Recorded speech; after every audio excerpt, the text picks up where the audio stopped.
అనగనగా ఒక ఊరి నుండి హరి అనే వ్యక్తి బయలుదేరాడు. అయితే ఆయన బయలుదేరే సమయంలో మేఘాలన్నీ నల్లగా మారాయి. వర్షం పడలేదని అతను ద్విచక్ర వాహనంలో ముందుకు సాగాడు. 10 కిలోమీటర్లు వెళ్ళగానే దట్టమైన అడవి మొదలైంది. ఆ అడవిలో నల్లని మేఘాలు చినుకులు పడుతున్నాయి. ఏం చేయాలో అర్థం కాలేదు. ఎక్కడ చూసినా గదులు లేవు.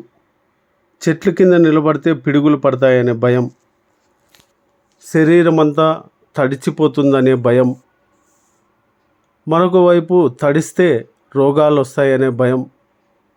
దీంతో ఆ వ్యక్తి ఎలా చేయాలి, ఏం చేయాలని ఆలోచన చేశాడు. ద్విచక్ర వాహనం ఒక చోట ఉంచి, ఓ విశ్వమాత, ఓ ప్రకృతి మాత, నాకు నీవు సహాయం చేయాలి. నేను ఇంకా 20 కిలోమీటర్లు ప్రయాణించాలి. దయ ఉంచి వర్షం పడకుండా 20 నిమిషాలు ఆపు అని ప్రార్థించాడు. ఒక్కొక్క చినుకు ఆగిపోయింది. దీంతో ఆయన వెంటనే వేరే గ్రామానికి బయలుదేరాడు.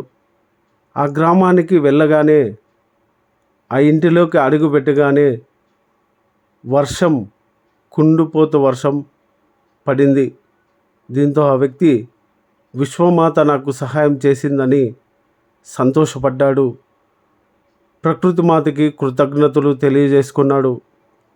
ఈ కథ సారాంశం ఏమంటే, విశ్వం మన మాట వింటోంది, సహాయం చేస్తుందని తెలుస్తోంది. ఇది రియల్గా జరిగిన కథ. ఒక వారం రోజుల కిందట ఇది ఒక వ్యక్తికి జరిగిన స్టోరీ.